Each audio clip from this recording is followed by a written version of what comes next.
everyone, my name is Sophie from La Chance. By realizing the importance of labor to dogs and cats, nowadays, pet parents pay much more attention to labor support supplements or relative functional pet food.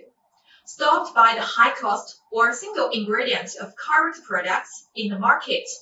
Are you looking for a new product with different but effective ingredients with more reasonable price? Perfect! Then we are here to talk about DAMEL, the guard of pet liver health. DAMEL, with its innovative ingredient bile acids, could provide a big support for pet liver health. Bile acids are the main active component of bile. It has multiple biological activities and plays an important role in fat metabolism in animals. Bile acids could promote self-metabolism of waste and protect the liver and intestine health at the same time. It's portable and easy feed, 2 grams each piece, in white powder form. We just need to mix it into pet food, and done. Thanks to its good palatability, pets will finish it by themselves. For feast usage, DAMEL could effectively help pets recover appetite from hepatic lipidosis within 3 days and remove hepatic tear stains from the root. It also helps to remove jaundice caused by liver problems. For long-term use, without any side effects, DAMEL could brighten coat and keep pets in good body shape. We could provide care for senior pets by reducing blood lipid and blood sugar. DAMEL will be there for all pets' life. Now, it's time to give my fur baby his DAMEL. It's great talking to you. See you next time. My name is Sophie. Bye!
尊敬的各位嘉宾、女士们、先生们，大家好，我是 APA 亚宠会首任会长、中冲股份董事长郝忠礼，很高兴与大家相聚在亚宠战线北美专场。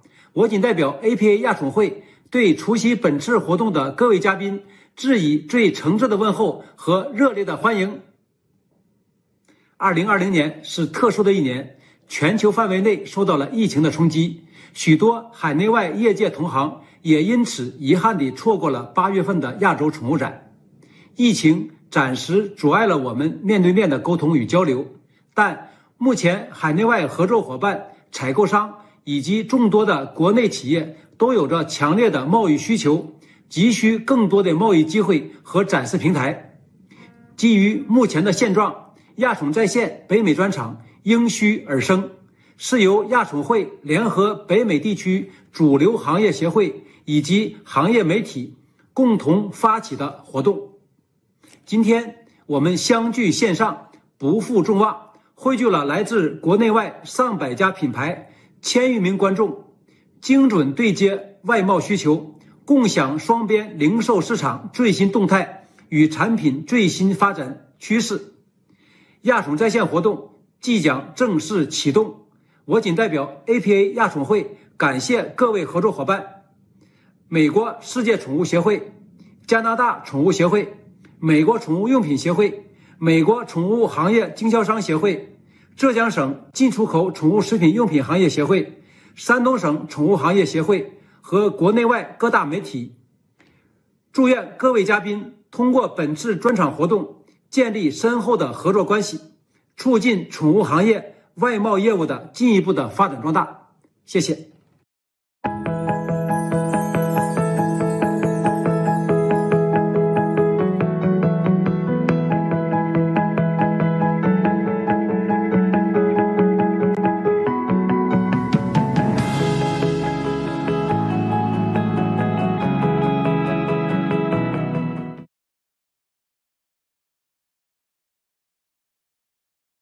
Good morning to guests from North America, and good evening to guests from Asia. This is Margaret Lee from APA Institute. APA Institute is a research and intelligence arm of APA.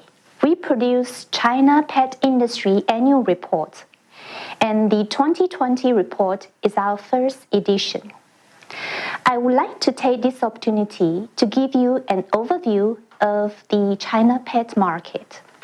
First of all, I would like to give you an overview of the China pet market roadmap. We can simply put it into 3 stages. 1990s and before is the emerging stage. From 2000 to 2009 is the developing stage.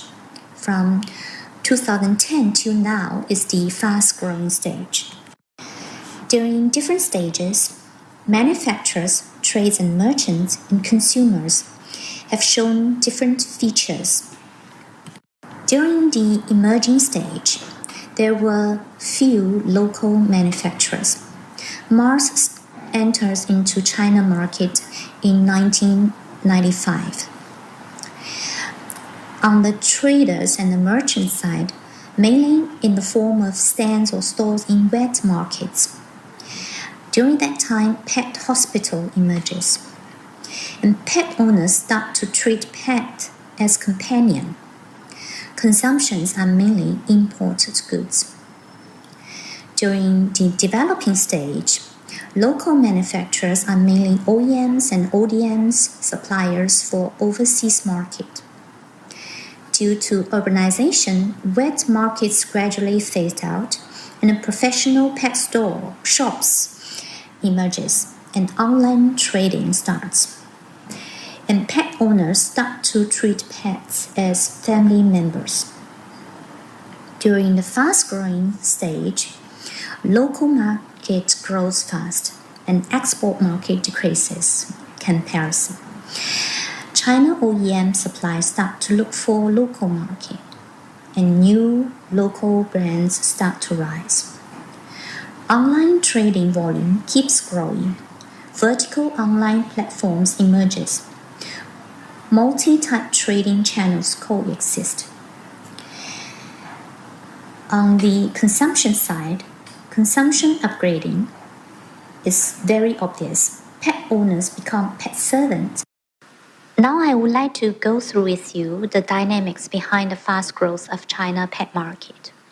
We can attribute to political, social, economical, and technology reasons. On the political side, the government is gradually losing policy in regards to pet keeping, especially on dog keeping, and other regulations also help the healthy and regulated market growth. The increasing population is obviously the key social reason behind the rapid market growth, especially the increasing number of single population, being about 200 million by end of 2019. And this number, if I give you an example, is the summation of UK, France, and Germany total population. The rising income level is, of course, the most important reason among four. In 2015, China GDP per capita has exceeded to $8,000. By 2019, the number exceeded $10,000. On the technology side, the coming up of smartphone, mobile payment, IoT applications, and online shoppings, etc., also helped the convenience of online shopping and also on the growth of the pet market. China pet market size. China pet market has grown more than fourfold from 2010 to 2019. Market size by 2019 is estimated to be 93 billion RMB. It is going to be tripled in the next 5 years to reach 270 to 320 billion RMB, with CAGR from 24 to 28%.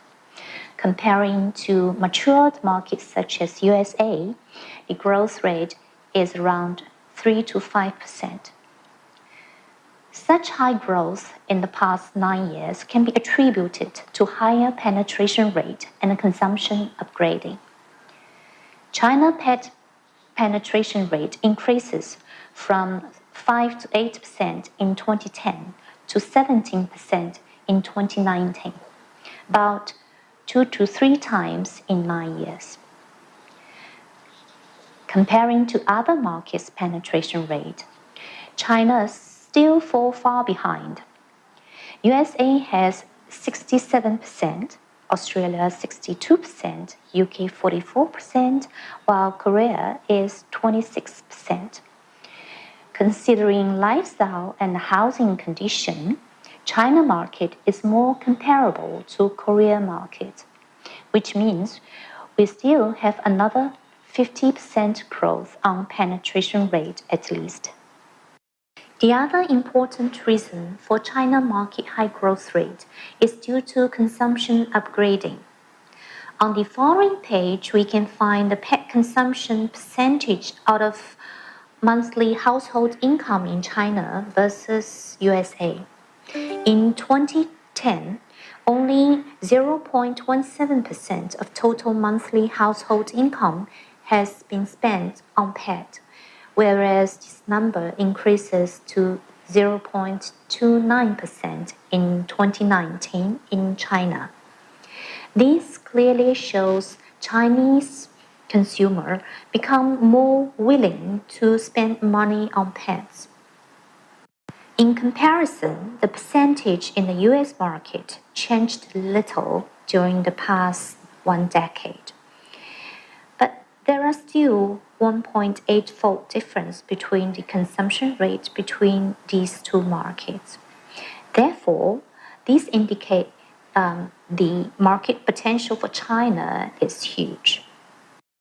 China pet market by sectors. The food sector is 55% of total market. It has the highest CAGR of 30% in the past 5 years, and it will increase to 180 to 225 billion RMB in the next 5 years.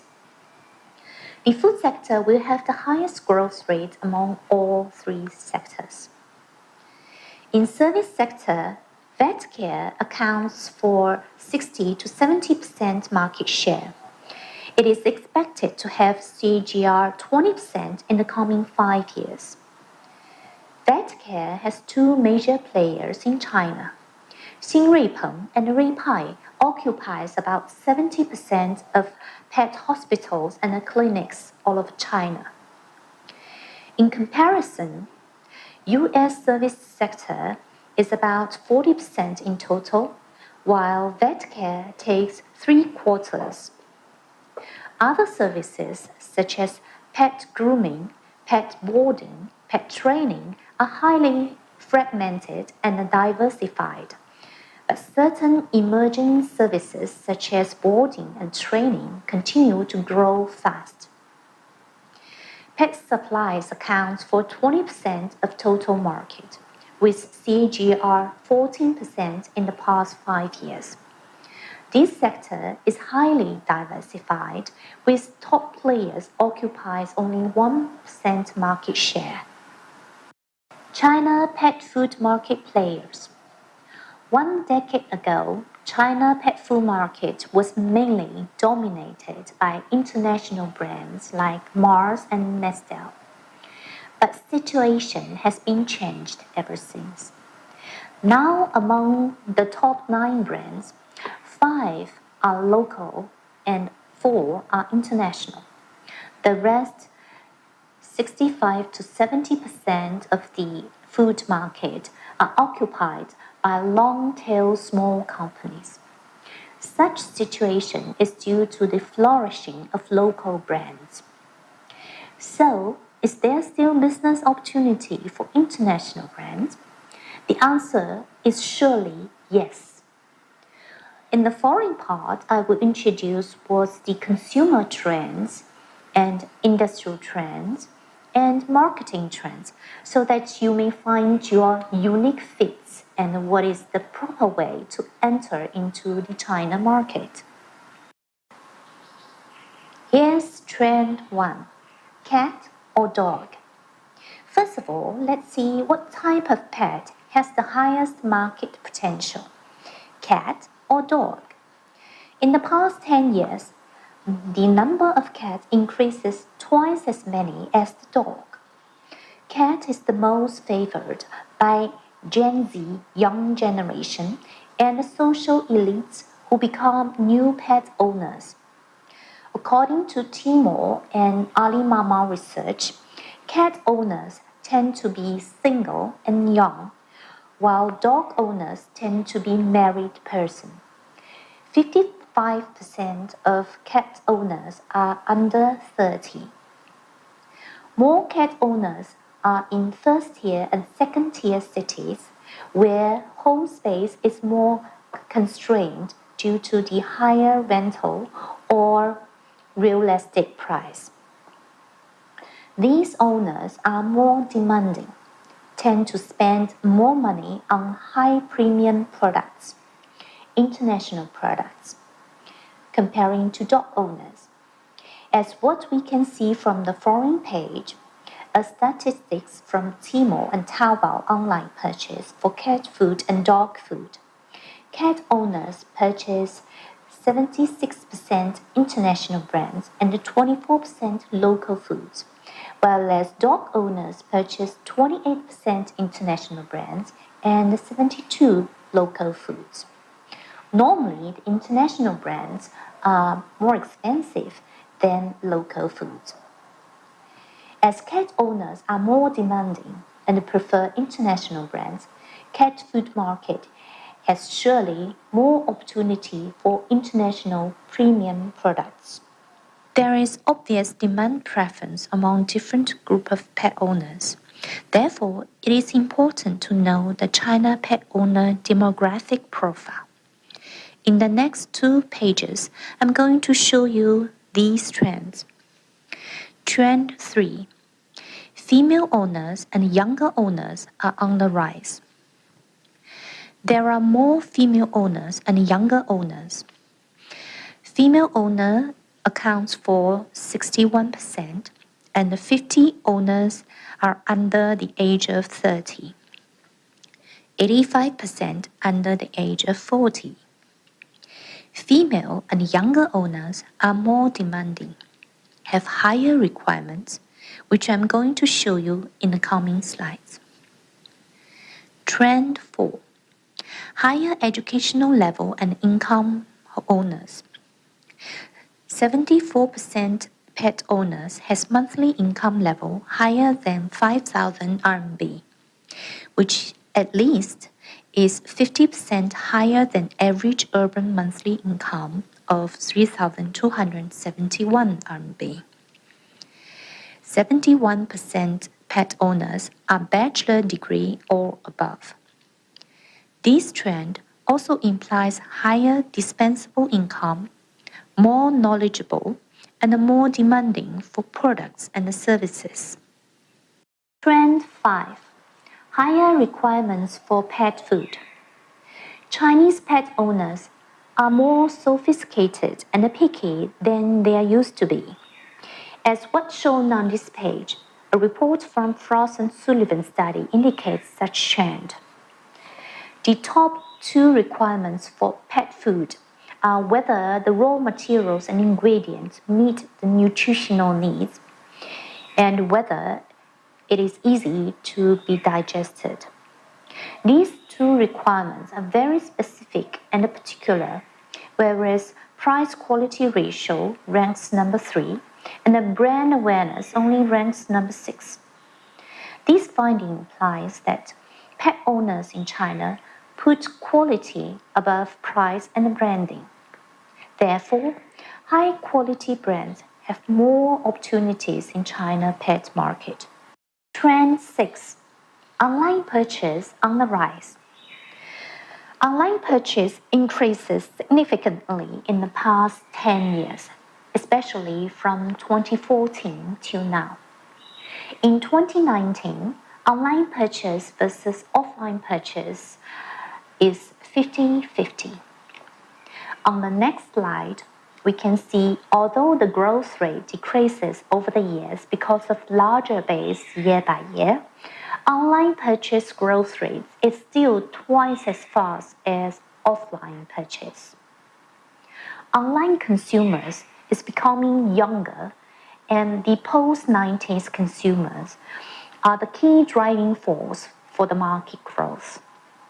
As we can find from the page 15, the growth rate of GMV for the post-90s is higher than the general GMV growth rate in each categories. 7. Online trading is highly concentrated and dominated. Online trading for China pet market is highly concentrated and being dominated by a few players.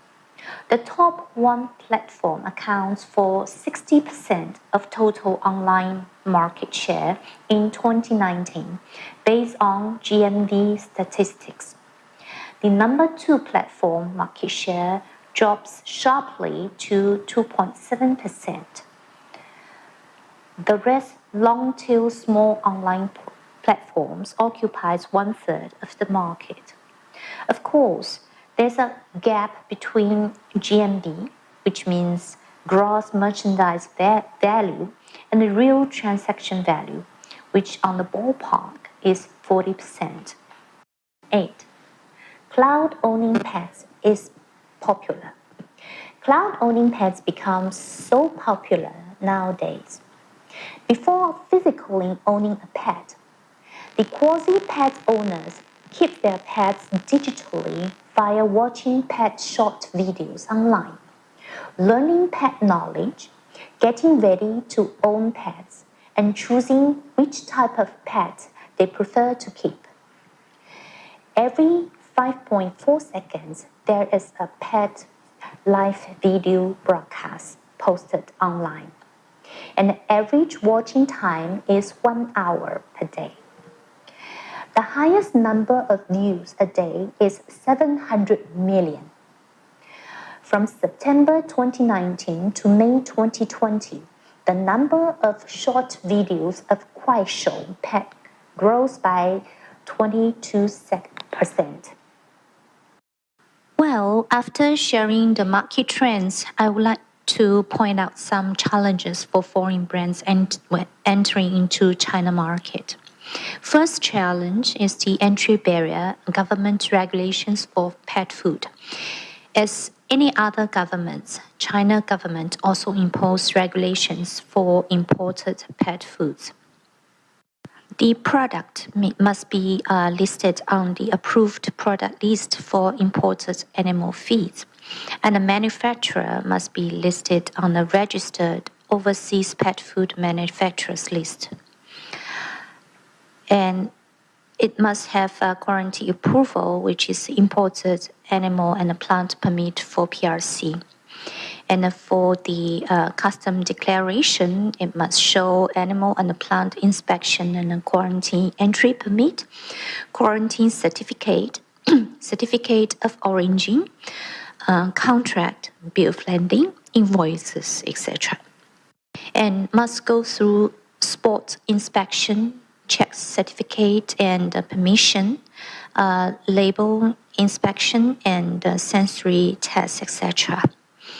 Up to end of September this year, there are a total of 1,053 products being listed on approved product list for imported animal feeds.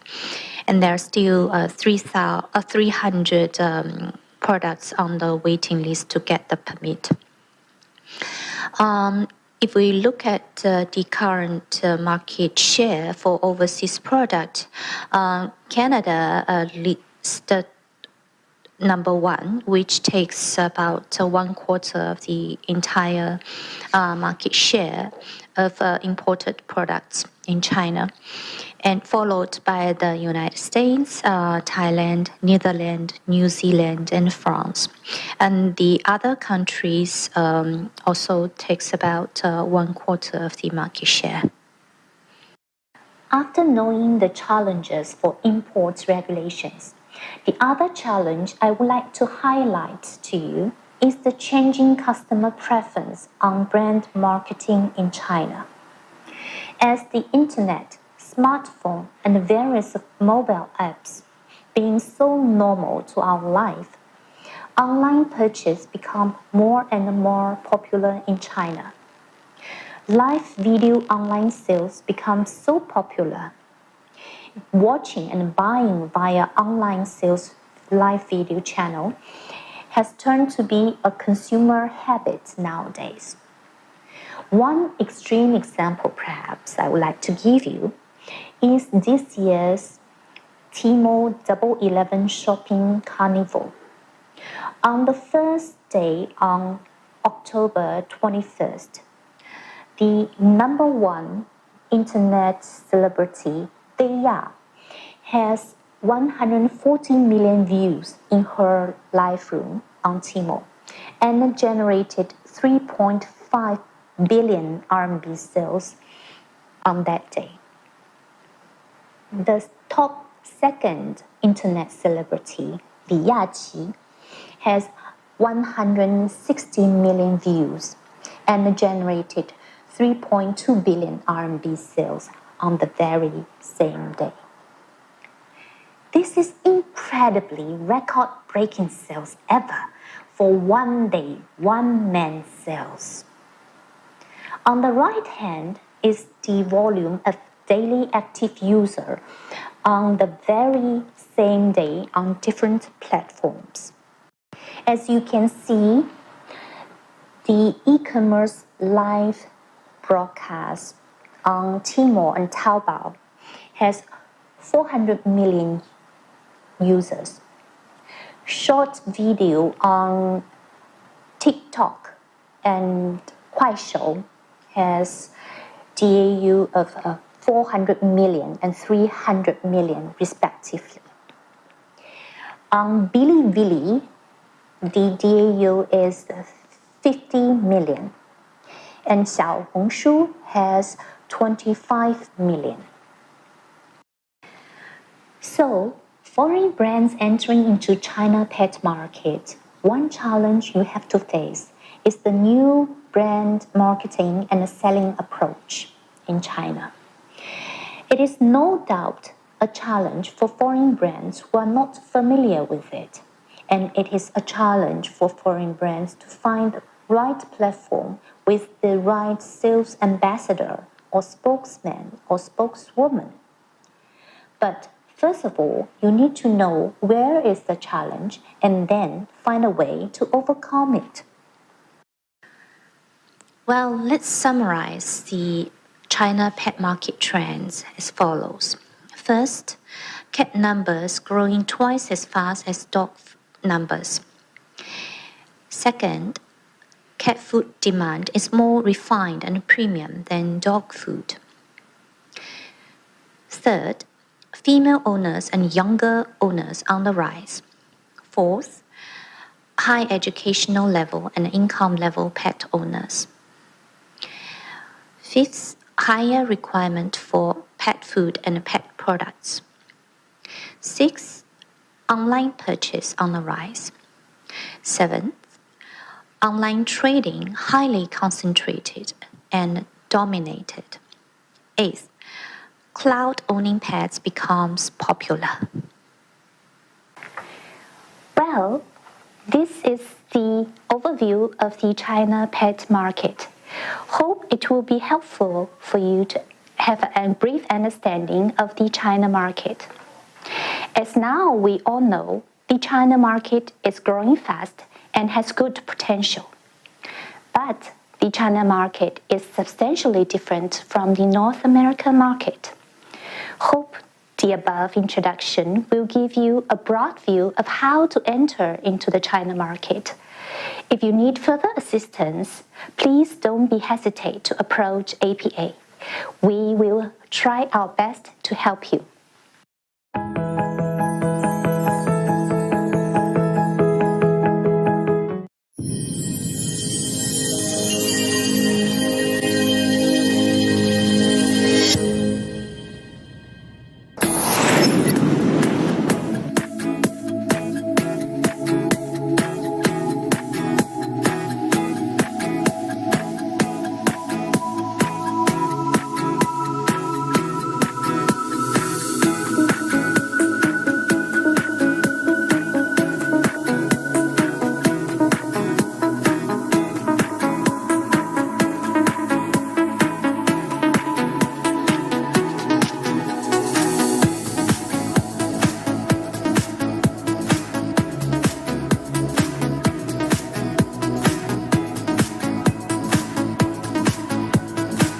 I see the very fast development of the market, which has been obvious on those years I've been visiting this.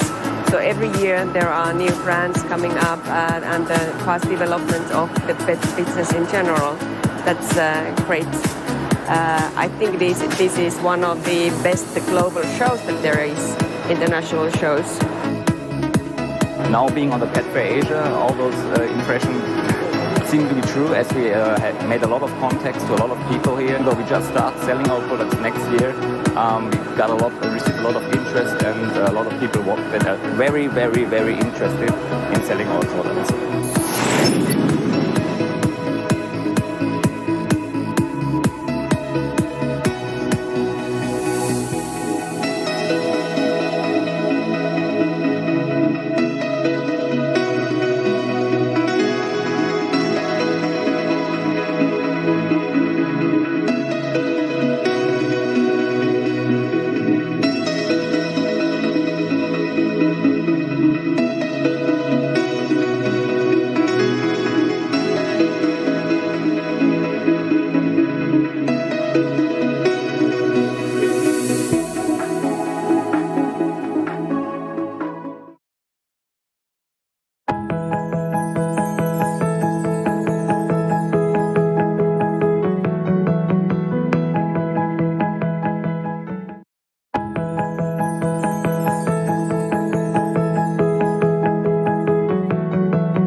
Ladies and gentlemen, welcome to this live section of Pet Links Asia. Good morning to everyone joining us on the American continent. Good morning to our friends and colleagues in Asia. In this panel, we will be talking about the pet market in China. It features how it grows and evolves along with changing consumer habits. We will try to understand how foreign brands can be successful in a market driven by ever-changing preference and a new way to communicate. My name is David Zhang. I'm the president of the organizer of Pet Fair Asia and the chairman of executive committee of Pet Asia Alliance APA. I will be our moderator for this panel discussion. Joining together with me today are four key stakeholders in China pet market. Leading importers, distributors who has developed strong tie with international pet industry over the years. I would like to introduce you to our guest, Benny Hao, founder of Favour Business in Shanghai, vice chairman of executive committee APA Asia Pet Alliance. Benny founded his company Favour Business in Shanghai 2004. Over the years, they serve more than 5,000 high-end pet shop, big box, and animal hospital across nation. They represent more than 10 international brands in China. Benny is also the early founding member of APA. Cici Zhang, COO of ADP Pentagon, Shenzhen. ADP is distributing 10 overseas brands in China.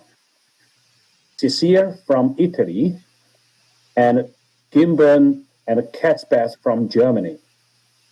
With more than 20 years in the business, the company owns 41 shops in Hong Kong and serves thousands of shops in China mainland. Richardson, sales director of PetJust Pet Food Ningbo.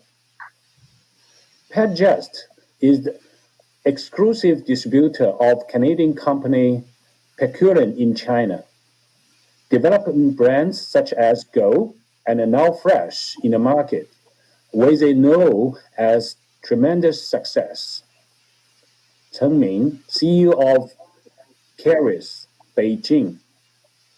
Caris is a member of APA. Caris is a rather young company, but already has achieved so much in less than 5 years. They are distributor of several international brands, Roughwear and West Pole, just to name a few. Now let's talk about the China market. I would like to start with a simple question that may bring some light on the market for our foreign audience. Most of you are used to working closely with foreign pet brands for many years and are key players of Chinese market. So you know both worlds very well. What makes China market different from others in 2020? First, I invite Cici Zhang. Cici, please. Thanks, David. Yes, our company is running over 20 years business in pet business. As we all see in global market, the pet industry has long been recognized as a recession-resistant category in the mature pet market. And this feature is even more obvious if the market is in the very stable situation is more obviously. And in China, it's a quite similar but more complex and challenge. And also lead these questions to the Richard coming or Chenming. Okay. Thank you, Cici. Well, in my opinion, I think there will be 4 differences between China pet market and the others. I think the first one is the regulation. as we all know, to enter into China pet markets, there will be a lot of regulations, and they can make the foreign brands somehow daunting because it is really difficult for them to understand what to do and how to deal with Chinese government. And so this is what Petjust did. We introduced pet curing brand to China market legally and to make it sure to maintain a steady supply chain. And I think the second one is a constant rapid increase. We all know pet industry always develops along with the economy.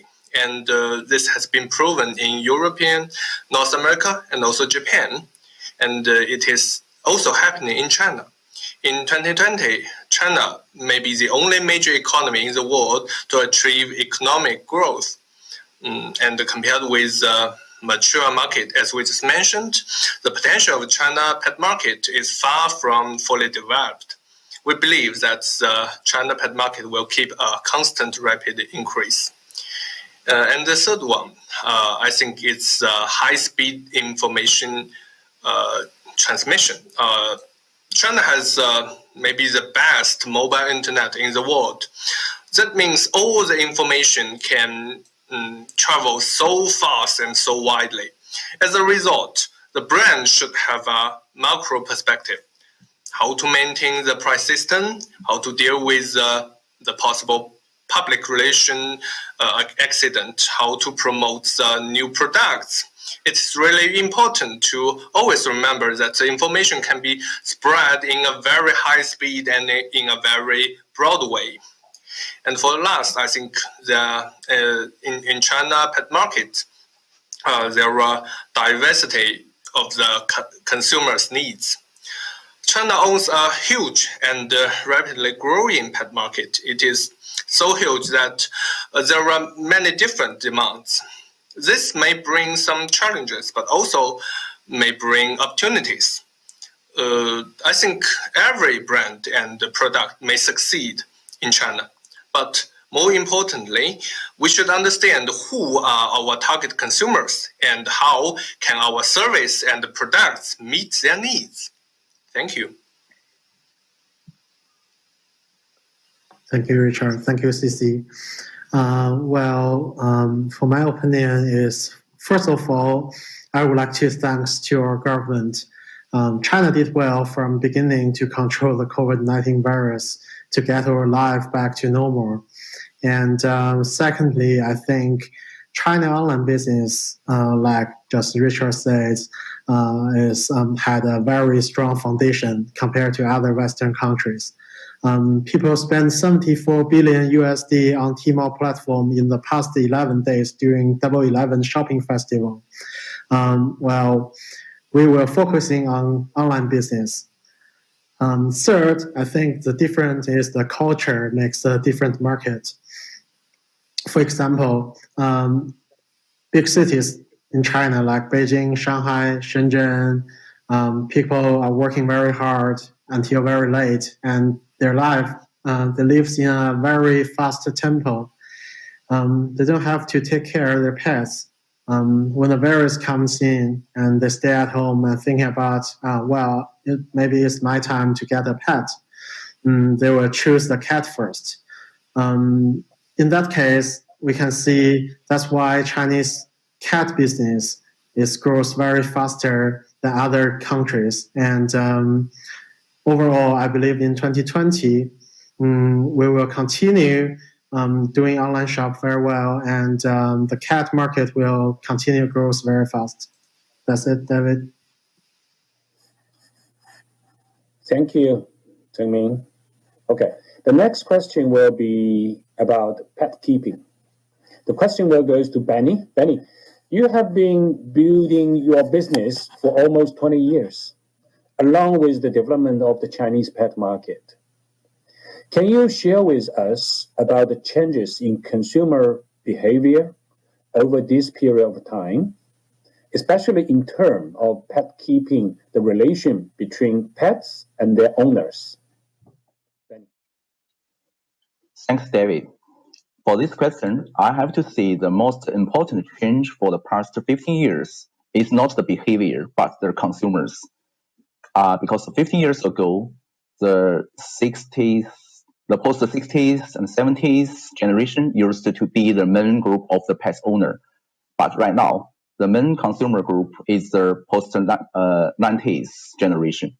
So they are about 45% in the total pet owner group. And that lead to a lot of change. So I list about 3. So first one, the big change is compared with before. Currently, the consumer, the young generation, would like to spend more money on the products they like, even their income is not very high. Here, the word like maybe means high quality, and maybe means very nice design, maybe means a brand with a story or unique philosophy, and maybe only because a KOL recommend the product via WeChat or TikTok. Okay, the big change number 2 is cat population grew very fast. That lead to almost every category or about cat increasing very fast in the past 3 years in China market. So even we can see it is cat as a key drive for the pet business increasing in China for the past several years. So the big change number 3, it is a relationship. More and more pet owner in new generation think the pet as a family member, not only an animal or a pet. Family member maybe means a baby. So humanization is a very big trend. Yeah, that's all. Thank you, David. Thank you, Benny, sharing your thought and your experience. Let's switch to the next topic about foreign brand in China, which is very interested by our overseas professionals watching on this panel. Let's talk about the market entry.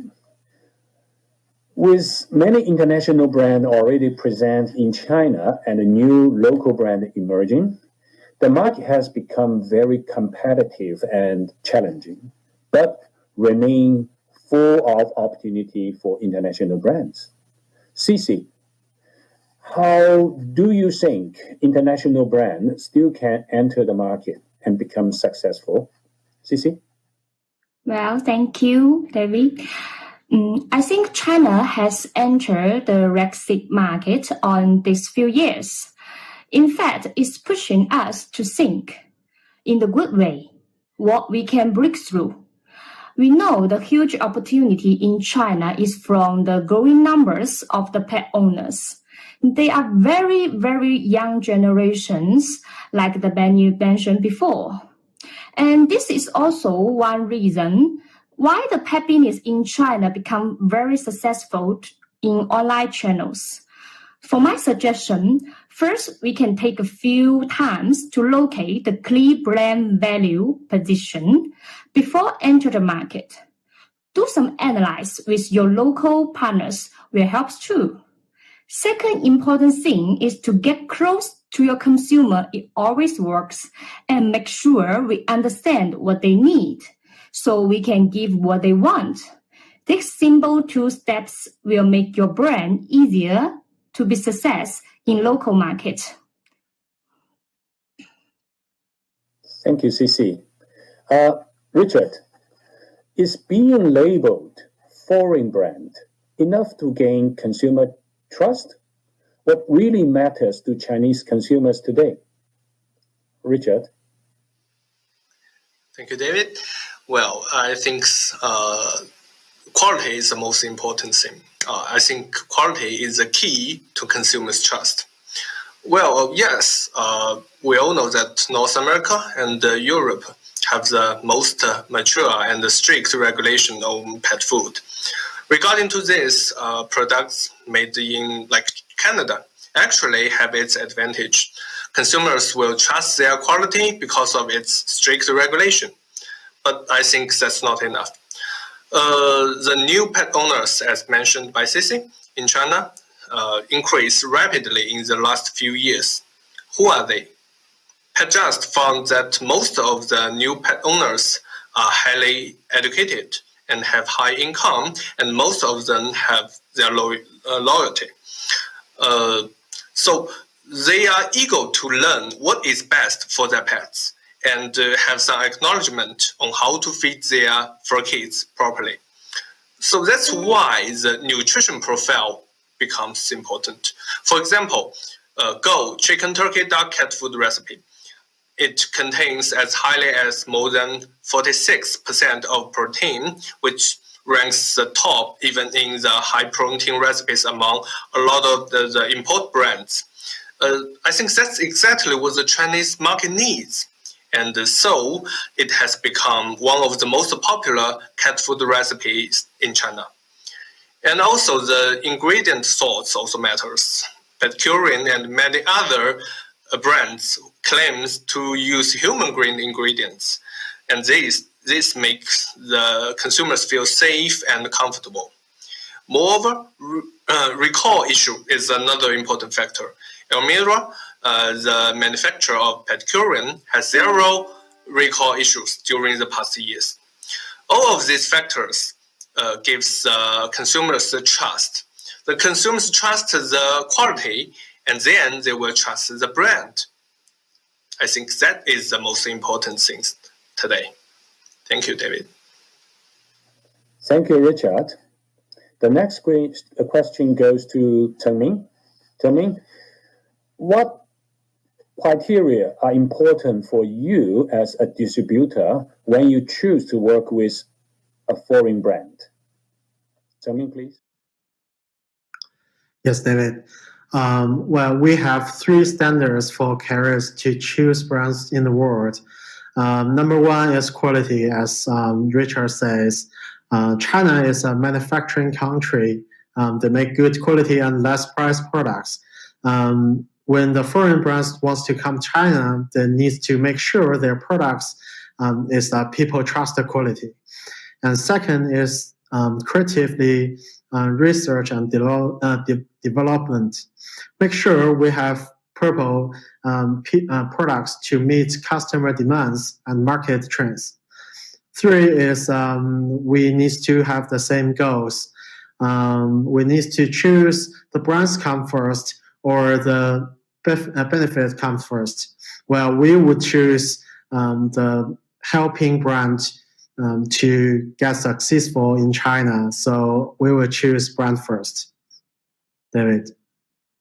Okay, Tengming, thank you. Benny, what misunderstanding do you frequently hear from your foreign partners about the market in China? And how do you work with your partners to make the best of their brand in the market? Benny? Yes, David. I think that should be to set a business target according to the population. In China, everybody knows China have a huge population and a vaster territory. So some foreign brand owner come to China, they come to me, say, okay, Benny, let's talk about the target. Because China have, huge population, vast territory. So they expect a very high target even for the first year. So I think this is really a misunderstanding. China market is very big, but very big potential, but still not an advanced market. So that means still need to be patient, to be step by step to build up your brand business. So this is sometimes I meet with a misunderstanding. So how to work with our partner? We have several rules I'd like to share with you. Firstly, align with your partner on their strategy, not only the target. Secondly is to help your partner to understand the China market, not only the business. Third one is to ask your partner to be involved when, for example, some events, some activities, This is not only about supporting about the budget. It's about to build up the trust, to keep in same picture, to share information, to keep communicate. This is very, very important. So that's all. David. Okay, Benny, thank you for sharing. Okay, let's switch to the next very important and interesting topic about the weight of e-commerce. Just a few days ago, the China Double 11, as the largest online shopping festival in China, it was impressive. I would like to talk about more specifically with you about e-commerce than we have seen in the previous section with the director of Asia Pet Alliance Institute, APA Institute, Margaret, that the weight of e-commerce in China has currently no equivalence in the world. What's your opinion? How does consumer mobile-first shopping habits and the weight of e-commerce in China influence the way you work as a distributor? Cici? Well, I think this is a magnificent question because it's not just happens in China, it happens all over the world. And the mobile first is change the way we live today and how we will think tomorrow. As a business, we always be open-minded for what happens in the moment. And as a distributor, ATP always is also lead us to think how we can link online and offline together.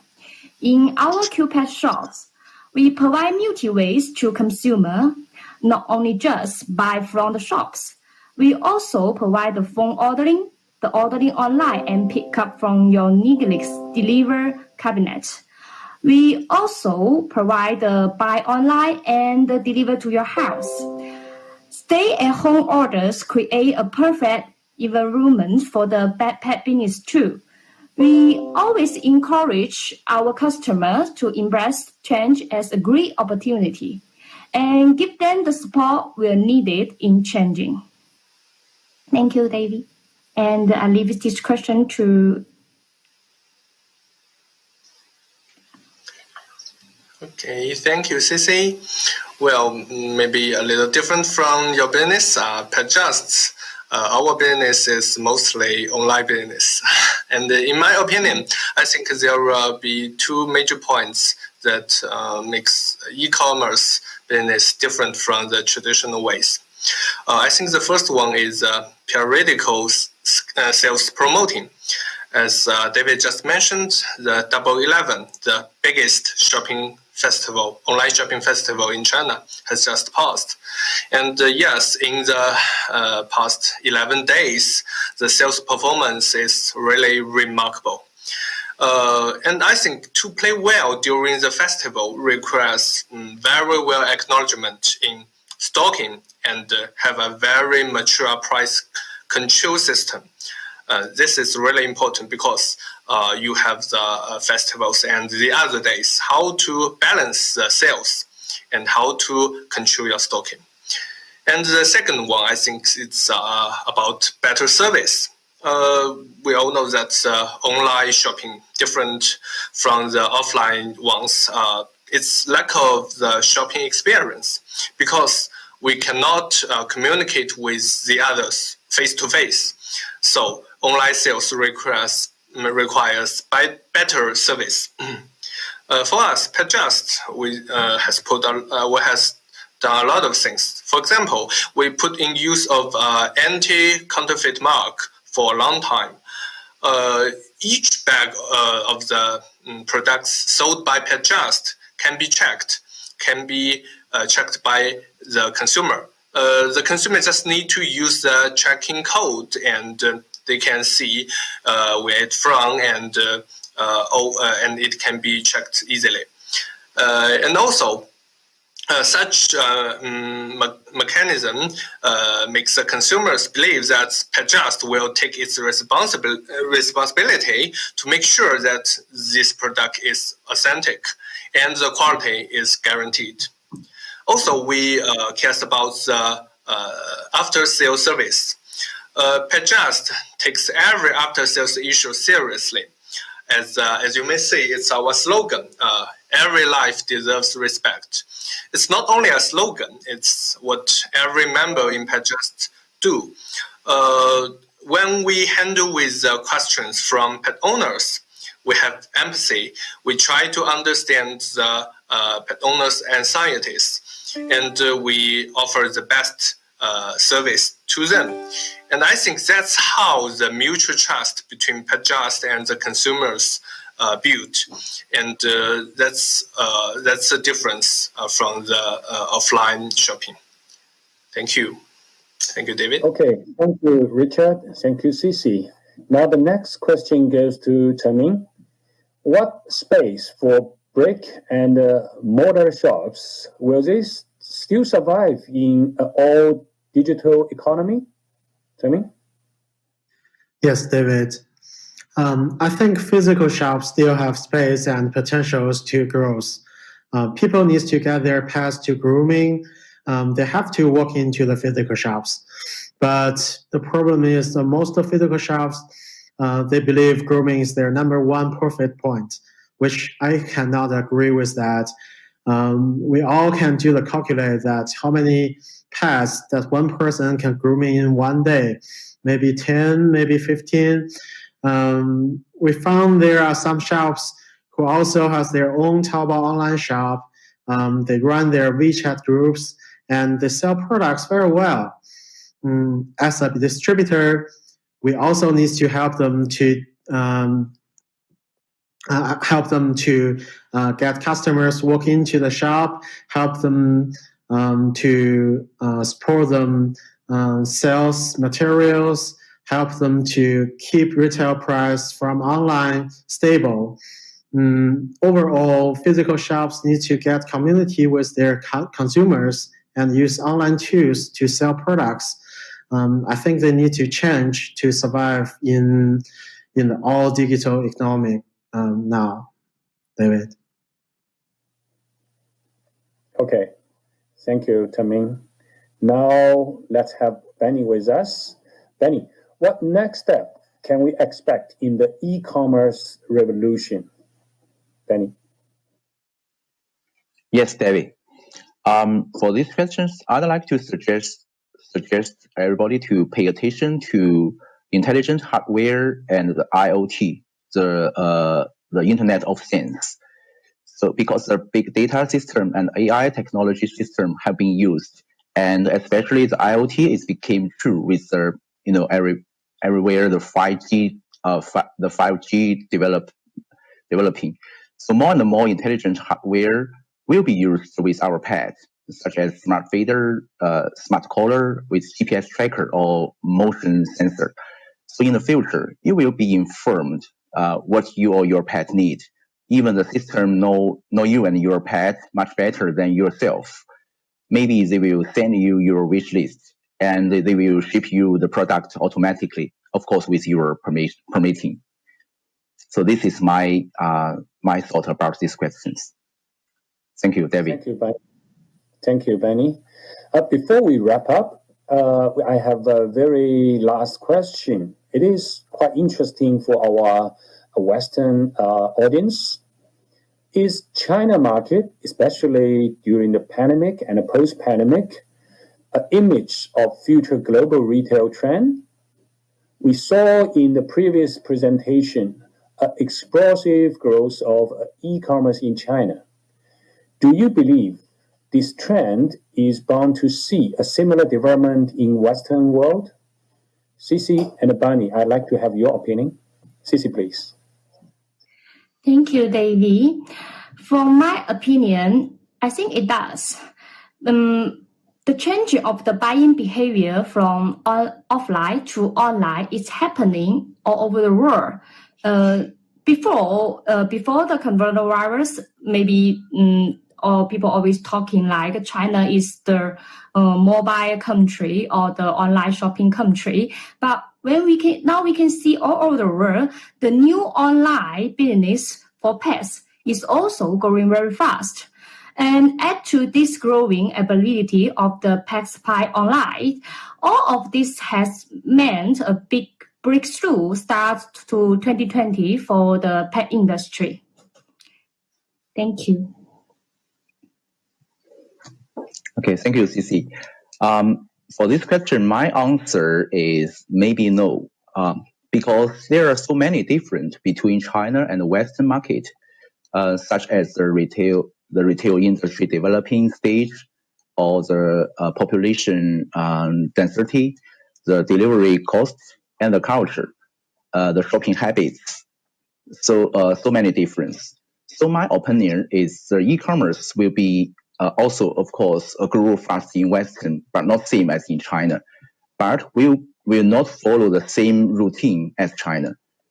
And I believe finally, people, wherever in China or in Western, will not talk about e-commerce anymore. Maybe I guess they will ignore it. When they do shopping, they don't care online or offline. And because every retailer in future, I guess, will offer the consumer omni-channel service. So that means whatever online, offline is, don't care. This is my answer. This is my opinion. Thank you, David. Thank you, Cici. Thank you, Benny, for your opinion. I think I would leave the answer to our Western audience. Let's keep developing issue of our market. So the time for wrap up. Thank you, Benny. Thank you, Cici. Thank you, Chen-Ming. Thank you, Richard. Thank you for your contribution to this panel. I believe we all benefit from the communication. Thank you also for our audience for watching this event today. Make sure you are visiting PetLinks Asia online exhibition as well. You will explore the latest innovation in pet care from Asia and North America. Good luck with networking at PetLink Asia during the next 4 days. We hope to see you live in person next year in 2021 in Shanghai on August 18 and 22. Thank you for watching. Thank you for everybody. Thank you.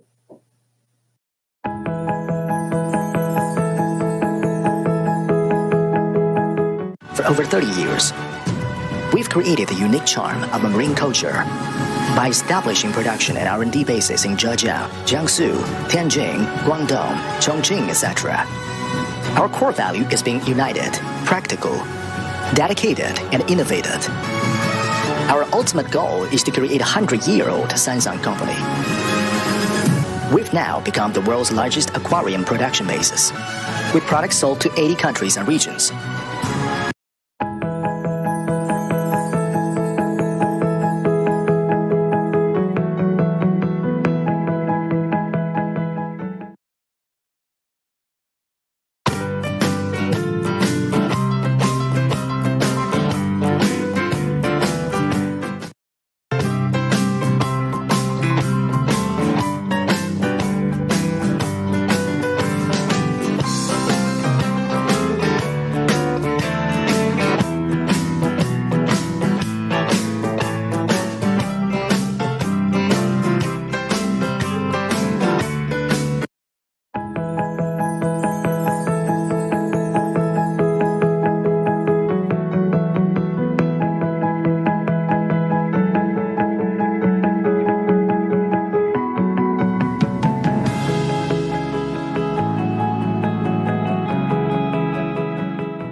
Ladies and gentlemen, fellow colleagues, industry experts, friends, welcome to PetLink Asia. PetLink Asia is at North America to serve brands and also other entrepreneurs with having access to sources in Asia for serving the pet parents in North America. My name is Manuel Madani. I'm the head of Pet Fair Southeast Asia in Southeast Asia, and today we have a very special session about pet food manufacturing in Thailand. Our guest is Dr. Mongkon Menmalay, the director of Pet Food Industry Association Thailand, who is going to bring us through a journey of Thailand's manufacturing and its ambition to elevate the whole industry and export markets. As you know, Thailand is growing very fast in quality and nutritional value of pet food. Next year and the following years, Thailand ambitions to do more and take more leadership in the global pet food export.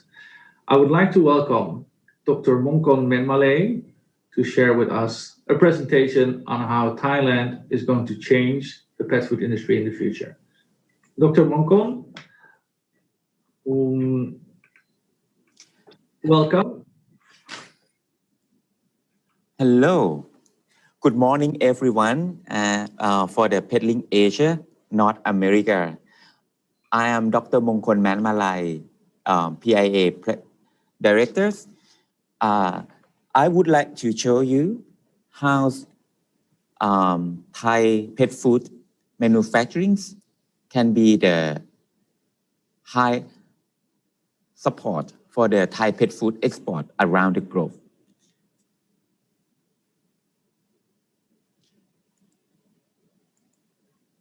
So now we have more than 70 countries around the world that Thai pet food has delivered to.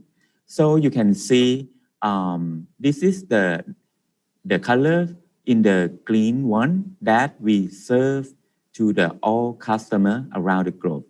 Just only for the white one that we ambition to deliver in the next futures.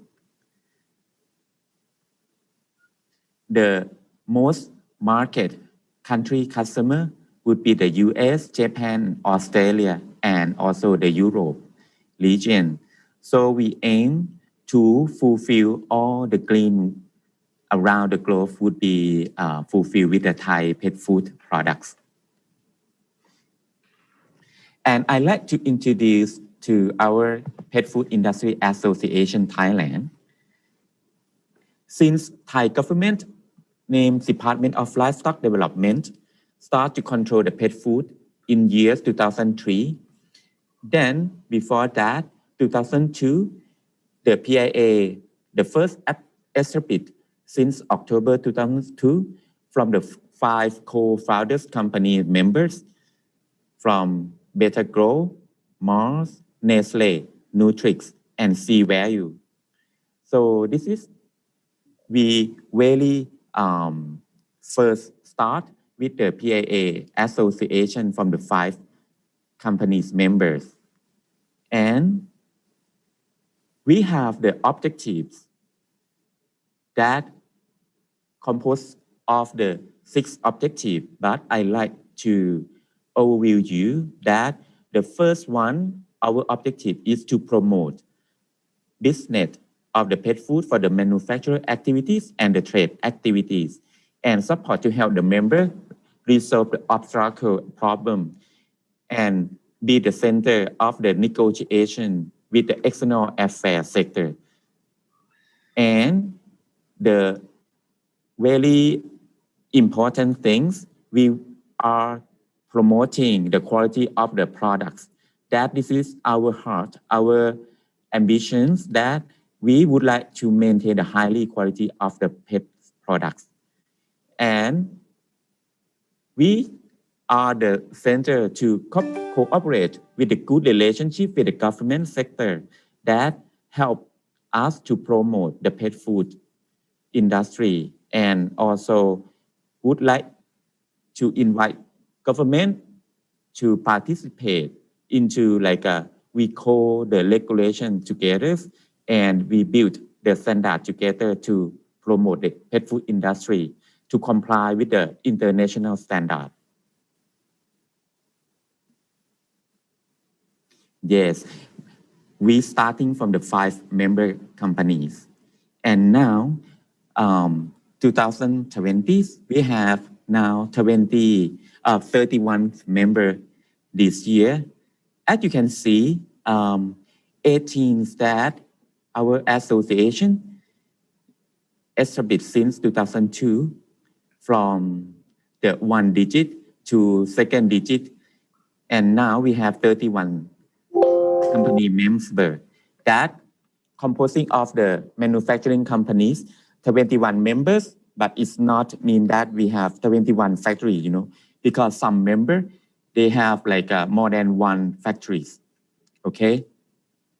And we also welcome for the ingredients of the pet food company that is not only limited to the company that have the factory to produce the finished pet food, but also we consider that the ingredients companies manufacturing is also very important, and we count them as a member as well. And also we promote the companies who would like to trading or import the pet food products as well.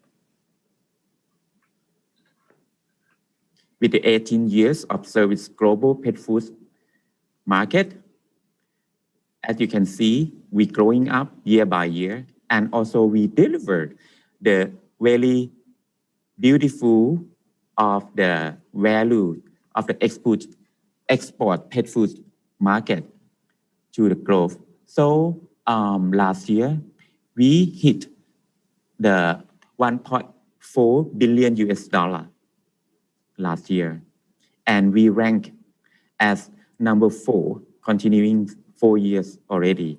And I like to show your PAA vision. We promote and expand a high quality of the Thai pet food around the globe. This is our vision that we aim, and we would like to expand all the pet food around the globe. And I'd like to introduce you to know our OEM members that this might interest for you. If you would like to contact our members that have produced of the pet food product. First one, Pet Focus or Better Grow. They can have the OEM and their own brand producing dry kibble. Also, the next one is Nutrix. It's a very big companies that producing mostly for dry, and they have the new plant to produce the wet product as well. The next one is about C Value, or you can familiar with the Unicorn and ISA Value. This is the same company. So this is a very big company to produce the wet pet food. The next one, you can see the Thai Union. This is a quite lead company for the wet pet food as well. And all the list Southeast Asian canning. This is all we call like Kingfisher. They also produce the wet as well. And not only for the dry and wet products, pet food, we also have the company's members to produce the snack for the pet treats as well. For example, like International Pet Food Company or this is the company in the CP group. Yeah, they produce for the snack and also the pet treat and Perfect Companion as well. Okay, you can contact me or reach out if you like to contact or connect with our OEM list. So as I mentioned, we continue growing up and we ranked as number 4 since 2016. We follow the Germany, US, France. Yeah, and for last year, we hit at 1.4 billion US dollar. And if this is only for the pet food, dog and cat value for the export, but if we count as the total of the pet business, that Department of the Trade Negotiation, they announced recently this year about 1.6 billion that includes of the bird, aquarium fish, that is quite big as well, but 1.4 billion US is only for the dog and cat food that we export.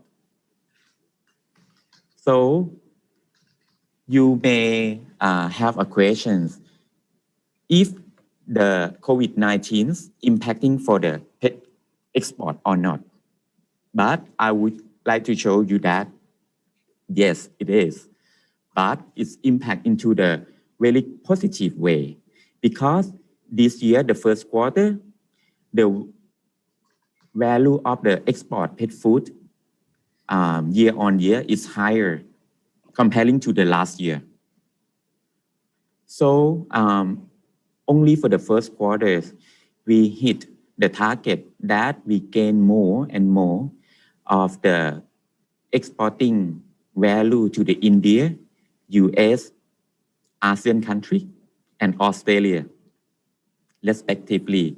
This number, that in this link, you can see the news from your own, okay? So very impressive number this year. And last but not least, for this slide, I would like to show our PIA strength. Why Thailand continues strong as a number 4, count 4 years already. Number 1, Thailand, we have the very good cost competitive. It's not only for the labor cost, but we have wisely managed of the raw material on prime cost and also operation cost, that very highly competitive area.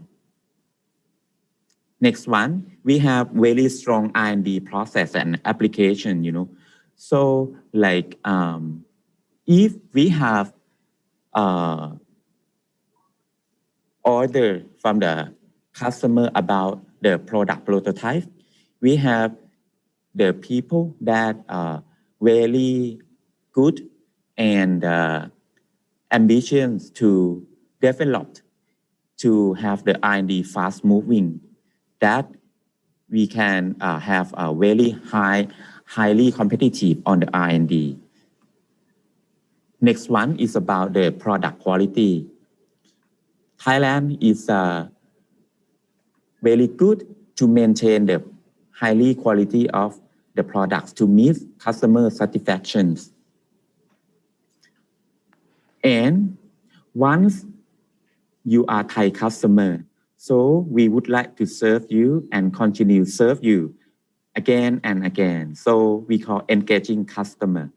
So we not only for the high speed of the deliver your products, but also we maintain all the satisfaction from the customer long time.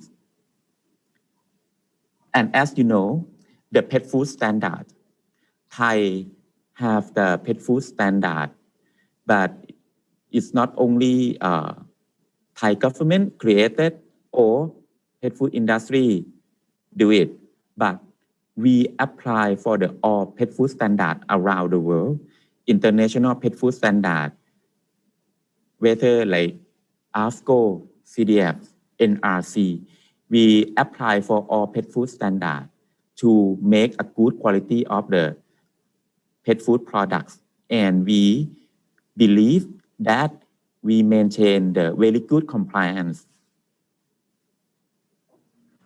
And the next one, we have a good support from the government. It's not only for the Department of Livestock Development, but also we have the Ministry of Trade, Ministry of Commerce that help us to expand more and more competitive price and negotiation about, for example, free trade agreement for many countries, that we have the price competitive and we can sell the products more and more. And last but not least, we have strong industry association that we have yearly conference that we can help every member to comply with the pet food standard and have like a listen and help each other to negotiate with the government and see what else we can do is better, more and more. And thank you for your attention. So if you have any questions, please feel free to contact me. Yeah. Thank you, Manuel. Ladies and gentlemen, thank you for being with us. Thank you, Dr. Mongkon. It's an inspiring session. You have shared some key facts and the way forward for the Thai pet food industry that's increasingly doing very well. The future is bright. The ingredients are there. The industry is very innovative.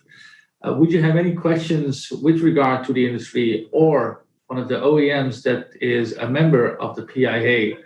Please engage with us on PetLink Asia at North America for any inquiries or any exploration of what's next to be produced in the pet industry. With that being said, I would like to conclude this session about the pet industry in Southeast Asia with a bright perspective to the rest of the world. Dr. Mongkon, thank you again. Maybe you could share another welcome session, a message to future brands, companies that want to source pet. Any final words? Okay, thank you everyone and thank you Manuel for organizing this. สวัสดีครับ สวัสดีครับ Thank you.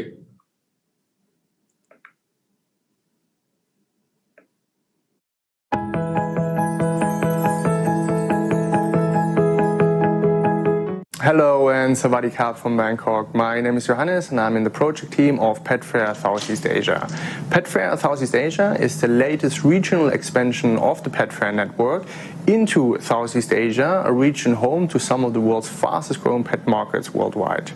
Taking place in October 2021, Pet Fair Southeast Asia, a 3-day business-to-business trade show, is the ideal market entry and market expansion tool for international pet brands who are looking to get in touch with Southeast Asia's key distribution, retail, and e-commerce players.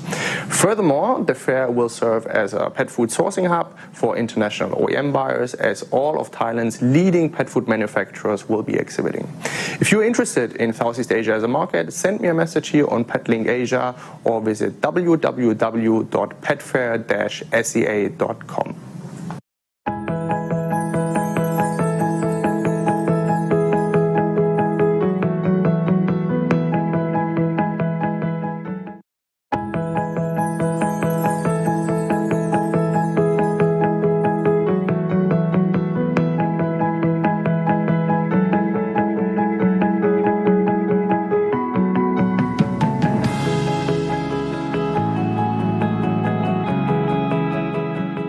Ladies and gentlemen, a big welcome to you. Welcome to PetLink Asia.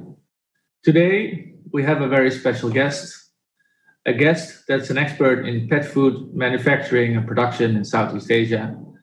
And I am Manuel Madani, the manager of Pet Fair Southeast Asia, based in Bangkok and taking care of the region. It has been and still is a very exciting time for the pet food industry. Thailand is becoming more and more important. It's playing a leading role in the global innovation of pet food. New ingredients, new shapes, new technology is entering the country. And today Thailand is manufacturing wet pet food, dry pet food, snacks for all across the world. Today's guest is Mr. Rick Westendorp. Mr. Rick Westendorp is previous CFO of the Asian Seafood Corporation. He's invented a great brand that's doing very well. And the questions that will be raised today is, why is Thailand performing so good? And why is it that the manufacturing or the production of pet food is growing with double digits on an annual basis? And what's behind the success of it? Now I would like to welcome Mr. Rick Westendorp. Thank you. And thank you for being here with us today. Without further ado, you can directly walk us through your expertise, and we have some territories to cover whenever you're ready. All right, very good. Let me share my presentation with you. Yeah, my name is Rick van Westendorp, and I'm Dutch. I'm 56 years old, and I spent the last 20 years of my working life in the animal nutrition and food industry, of which the last 15 years in various Asian countries, in Japan, China, and Hong Kong. And since 5 years, I am a director of Asian Sea Corporation in Thailand. And Manuel, today I want to tell you a bit about some developments in the Asian pet food market and my views on the role that Thai producers are playing. As you can see, the title of my presentation is Made in Asia, and I'm not sure if you have ever been shopping in Asia, but when you deal with a seller, that now I talk about 10, 20 years ago, and you could buy a product which looks like a copy of a famous brand, then the standard assurance you got from these people was, yes, it's same, but cheaper.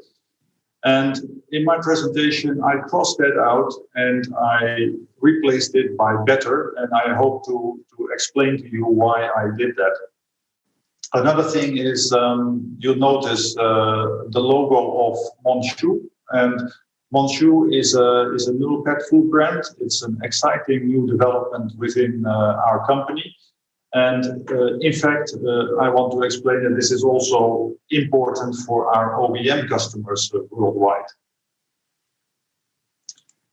Let me first give a brief introduction of Asian Sea, the company I work for.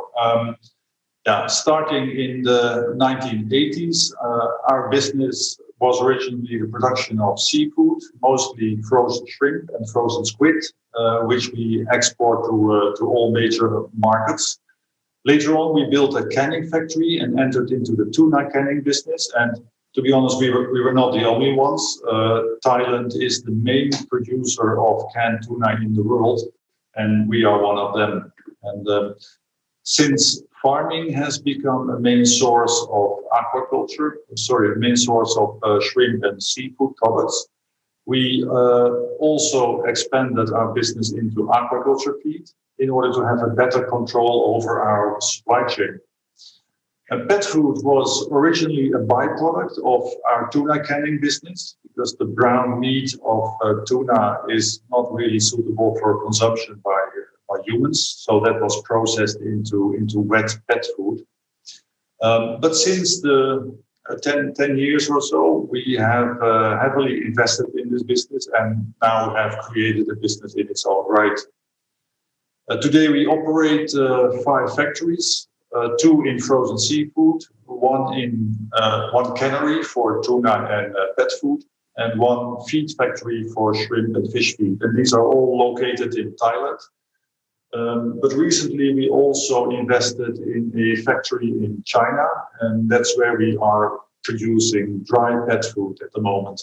Altogether, we have around 5,000 staff, and we sell around $300 million with export to every continent.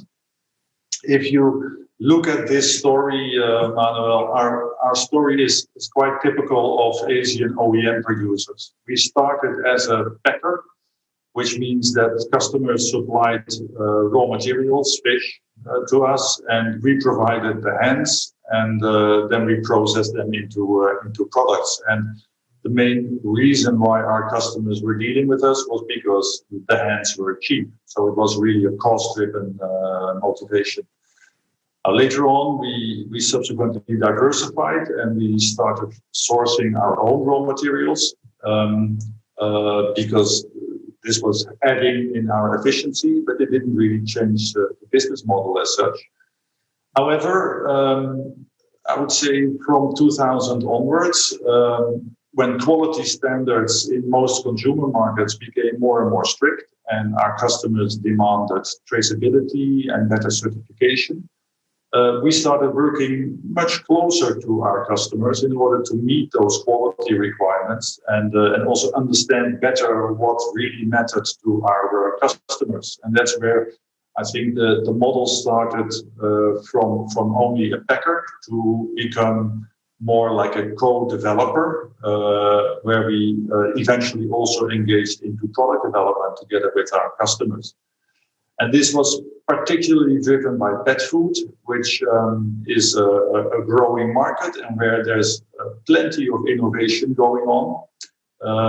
And this is also where we stepped in as a co-developer. I think that this will continue to be the trend, and in the future, I expect that our customers will not only ask for co-development capabilities, but also services in terms of distribution and even in local marketing.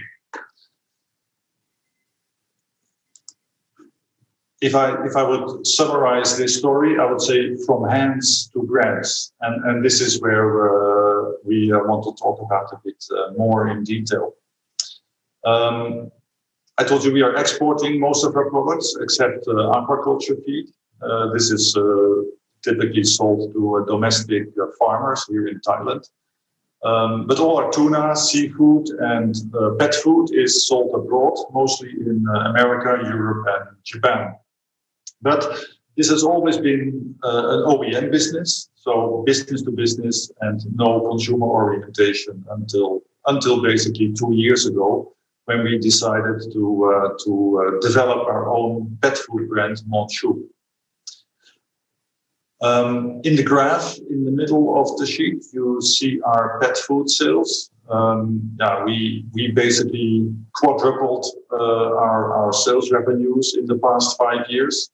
And that has been a real success story for our company. Reason is, I think that our customers realize that development capabilities are important, but also time to market. So a better understanding and cooperation between the product development department of our customers is key. And what we did, we stopped dealing with our salespeople too much, but instead we asked our R&D people to communicate directly with the customers, and this has built a much better working relationship. And I think this is part of the reasons why we are doing very well in our pet food business. And this is where we have taken the step to develop our own brand in all our businesses. And of course, the question is why? Well, firstly, I think there is a market opportunity, and this is a bit of a busy sheet. My apologies for that, but if you look at the right-hand diagram, you see the different market shares in different geographies. The purple line is the market share of the big 5 pet food brands combined in a 5-year trend line.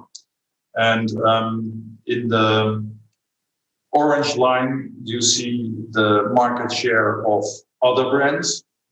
That's basically independent, smaller brands. And the blue lines reflect the market share of a private label. Now, if you look at it, around 50% globally of the market share is held by the top 5 big brand companies. But if you zoom into the middle column, which is Asia Pacific, you see that there the market share of the top 5 is around 35%, so relatively low. The private label market share is almost absent. And by far the biggest chunk is taken by independent, smaller brands. And many of them are local brands in Asia.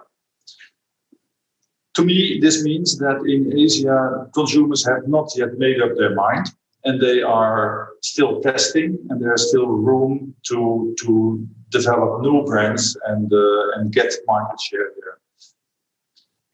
The second reason why we did this is that the entrance barrier for new brands is today much lower than, let's say, 5 or 10 years ago. And that's all because of online distribution platforms are offering today a relatively cheap way to get into, let's say, stores and get noticed by consumers. Worldwide, traditional retail, like the brick and mortar groceries and pet shops, are still taking care of the largest chunk. But take a look at China. I plotted in the online pet food sales in China, and that represents almost 40%, and that was a year ago. Now, if this is typical for the trend worldwide, then I think we can conclude that online distribution will be the main channel for pet food in the years to come. And there's a logic for that. Of course, you still have marketing costs. It's also busy on internet. You don't get noticed right away. But the key difference is that shelf space is cheap and mostly variable. That means if you don't sell, you don't pay much for shelf either. And secondly, inventory risks are low, as you will ship out from central warehouses rather than any smaller shops. Another reason why we decided to introduce Monchu as an own brand is that, in fact, Thailand is a very, very good place to produce premium wet pet food. On one hand, the business infrastructure is excellent, and that is thanks to the long experience we have here with the tuna canning that has started in the 1960s. And as a result, there are plenty of excellent suppliers for quality cans, pouches, raw materials, and packaging materials, and what have you. Also, the government agencies that deal with regulation and controls of import and export and certification and so on, they are competent and they are well experienced, again, thanks to the tuna canning industry. And finally, logistics is good. There are reliable lines, even in the past half year with all the COVID disruption. You see that we have hardly had any logistical issues exporting from Thailand, which is very good. And finally, education is well. There are specific majors here in food technology, all aiming at frozen seafood, at freezing technologies, and at canning. And labor is available.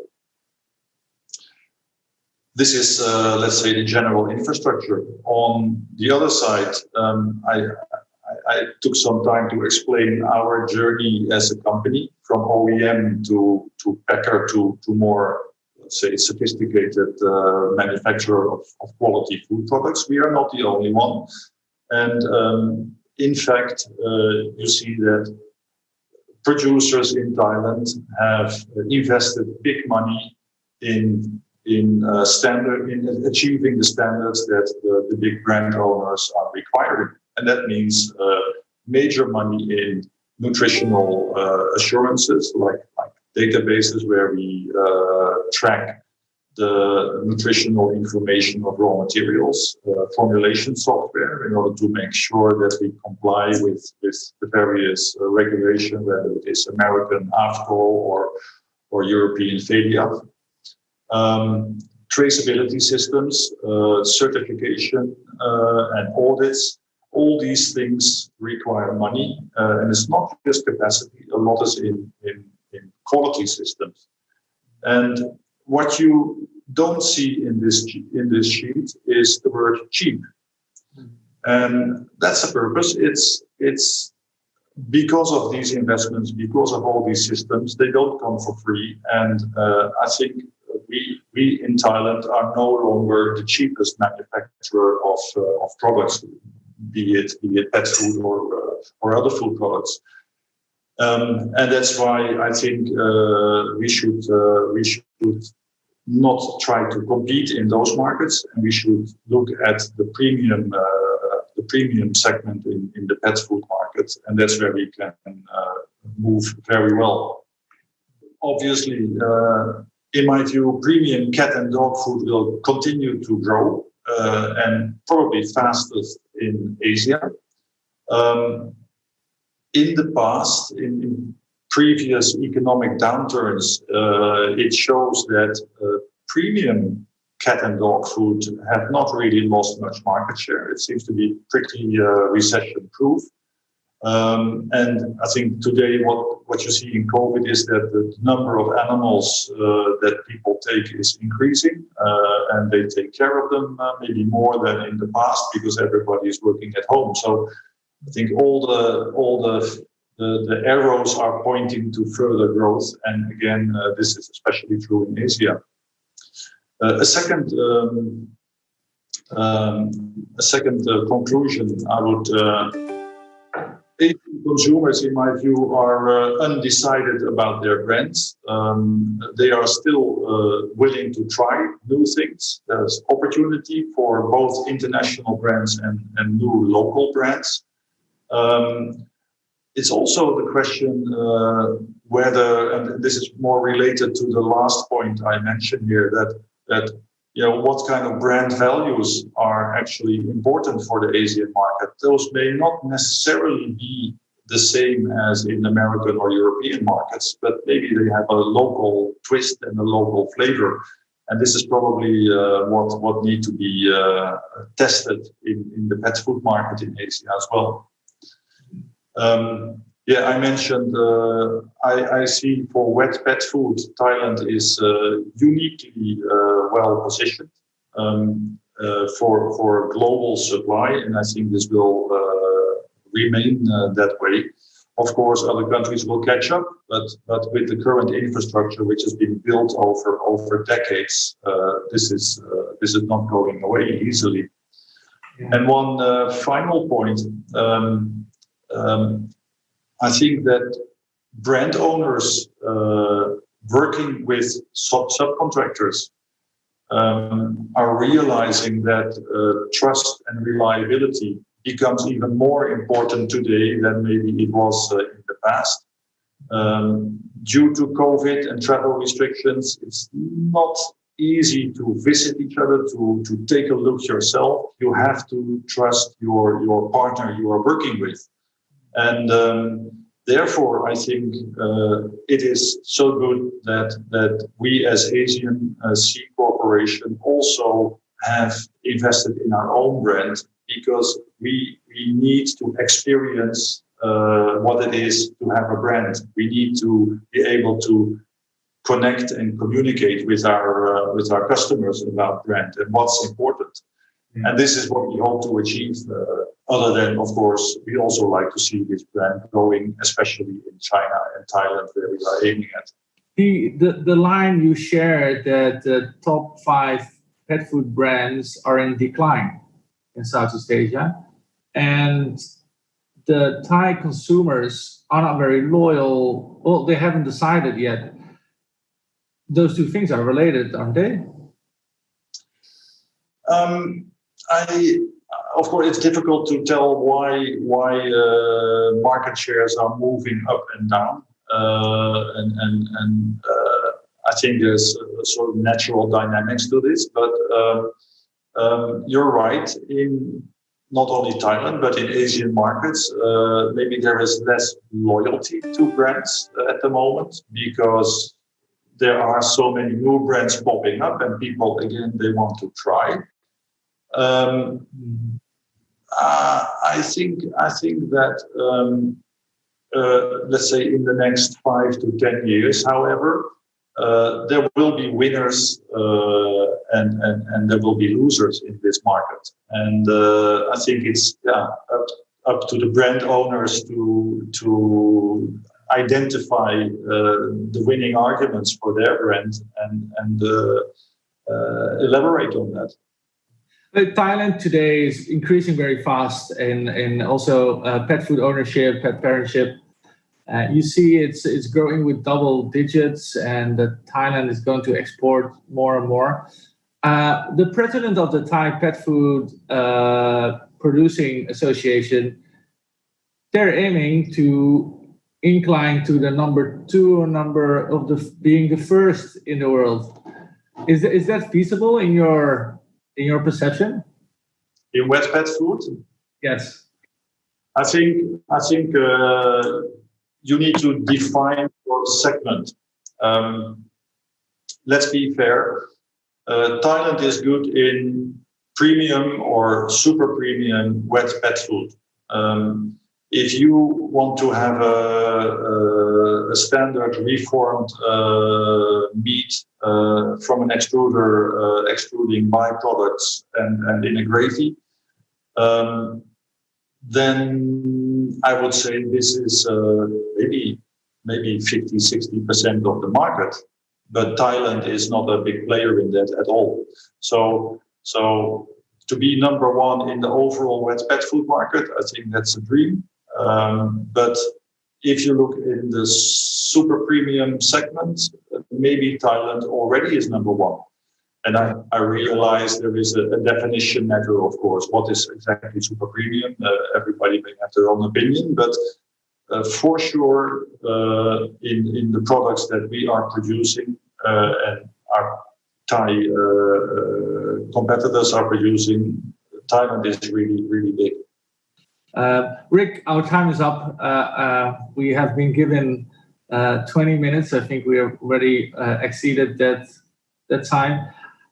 Dear audience, Rick, thank you very much. We hope to see a lot of more positive development about Asian Seafood Corporation and Monchu. Good luck with networking here at PetLink Asia, and North American buyers are welcome to share questions or ask for recommendations or connections with the Thai OEMs. We're a pleasure to help you. Feel free to reach out to us, and we hope to see you live in person, either in Shanghai or in Bangkok at the International Pet Fair Southeast Asia. Thanks. I hope so. And question always welcome. Manuel, thanks a lot for your opportunity to present this. My pleasure, and thanks for being here with us today. That's it.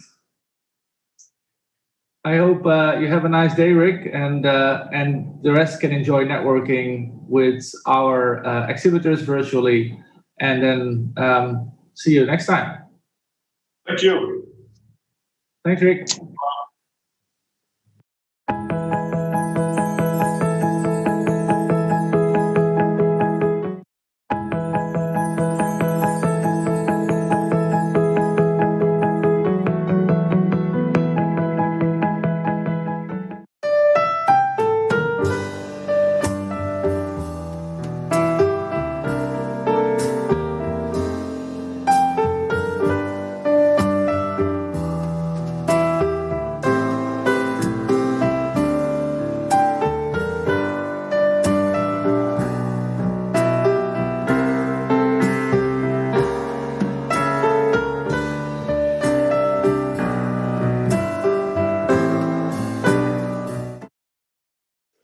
大家好，我是 Catherine， 是中重股份的副总裁，负责国际市场的销售工作。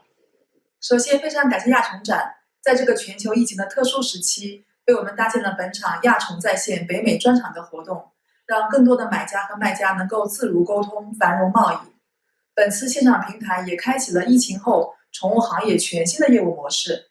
今天中重股份很荣幸能跟大家共聚在此，并且作为高级赞助商来见证这一重要的时刻。中重股份从1998年创立至今，已经走过了22年。我们见证了中国宠物行业从无到有、从小到大的发展历程。22年来，公司一直专注于宠物行业，秉承宠物既是人类的朋友，更是我们家人的这一理念，始终把宠物健康放在第一位，为全球爱宠提供高品质的健康食品。如今，中宠在全球拥有16间现代化的食品加工厂，产品销售到了全球5大洲50多个国家和地区。下面，请大家跟我一起走进中宠。China Pet Foods Company Limited was founded in 1998. Located in Laishan Economic Development Zone, Yantai City, Shandong Province. The company covers 400,000 square meters with a total registered capital of $27 million. Yantai China Pet Foods Company Limited owns 14 subordinate factories, 10 of which are based in China, 1 in the USA, 1 in Canada, 1 in New Zealand, and 1 in Cambodia. The company also has a subsidiary company in Europe, 1P Europe Pet Foods Company. Yantai China Pet Foods Company Limited is the largest professional high-end pet treat manufacturer in China. The products are exported to 5 continents with annual sales over 1 billion units. The company has become truly global leading manufacturer of pet treats. Adhering to the policy that quality is life, the company has been approved by ISO 22000, ISO 9001, ISO 14001, HACCP Food Safety System. Additionally, the company is registered with the FDA and EU in exporting pet food and passed the governmental audit by CFIA and MAFF. Meanwhile, the company has passed the audits of BRC, Intertech, SMETA, Amerfree, BSCI, and MSC. The company has its own National Advanced Laboratory, which has been approved by ISO IEC 17025. On the 21st of August 2017, Yantai China Pet Foods Company Limited initiated an IPO and listed A shares on the Shenzhen Stock Exchange, SCSE. Products designed fall under the dog and cat products category. Products have been exported to over 50 countries while expanding the market. Yantai China Pet Foods Company Limited continuously concentrates on quality control and new product development. Throughout all of the production process, the powerful strength of research and development ensures that Yantai China Pet Foods Company grows continuously. All of our R&D team members are professionals in this field. Currently, more than 120 kinds of products have been patented on the invention. We are fully devoted to offering top quality, competitive prices, and excellent service to grow together with our customers.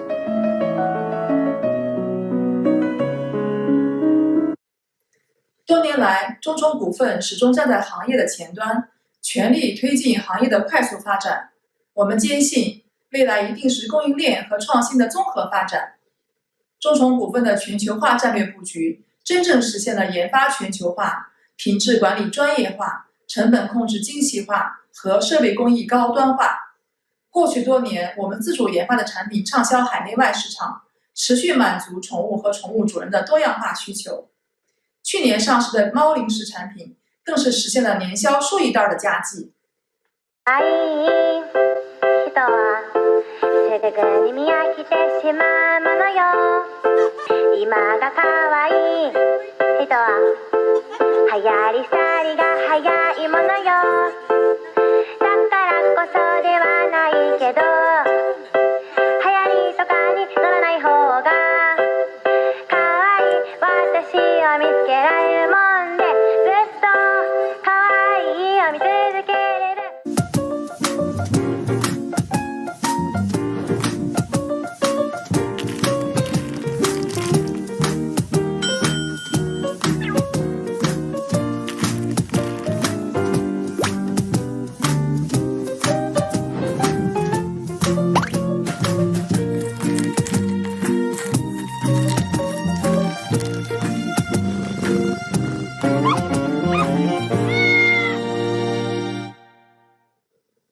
我们都是幸运的，因为我们选择了宠物行业这个朝阳产业，搭上了行业高速发展的列车。我们期待未来与更多优质买家携手奋进，将这份充满爱心的事业做大做强，共创共赢。最后，预祝本次盛会圆满成功，预祝各位采购商、参展商满载而归。谢谢大家。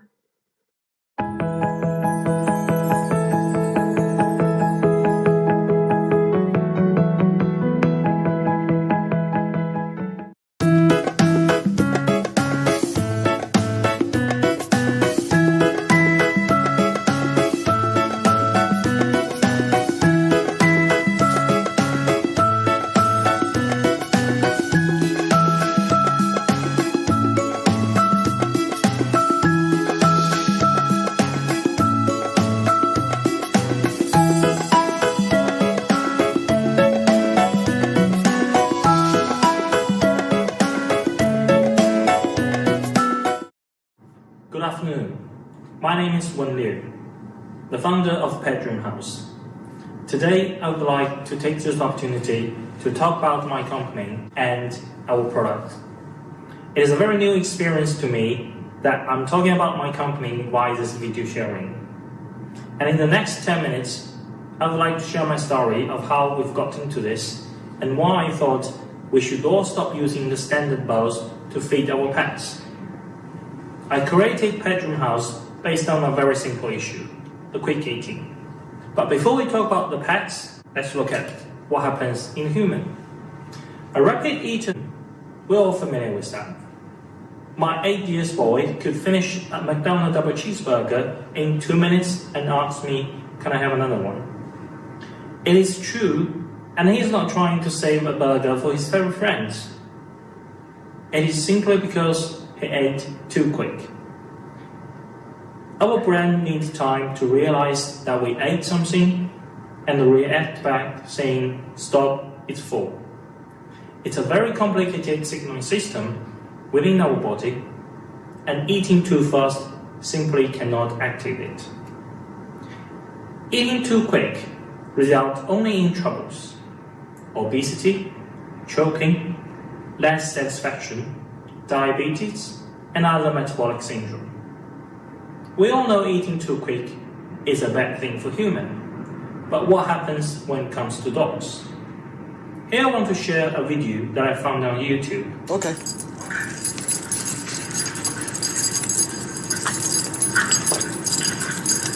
As you can see from the video, the dog was pretty much swallowing all the food from his bowl without a single chewing. In 20 seconds, a full bowl becomes completely empty, and he's not satisfying. He's trying to lick the bowls. We also have rapid eater in dogs and cats as well. Similarly, it results in obesity, choking, and less satisfaction. Although it is probably unlikely they've got diabetes and other metabolic syndrome, we all observe that it could cause bloating and overexcitement. Slow feeding has been invented years ago. It is very difficult to find out who first invented it, but now we are all being told that we have to slow feeding our pets because it's not good, it's not healthy. Our friend told us this, vets, adverts, and all the businesses. However, being a molecular biologist, spending quite a few years in the lab, I'm not convinced by observations and case studies. I was intrigued to find out what's the molecular principle behind this behavior and what's the real risk that we're talking about. Our research studying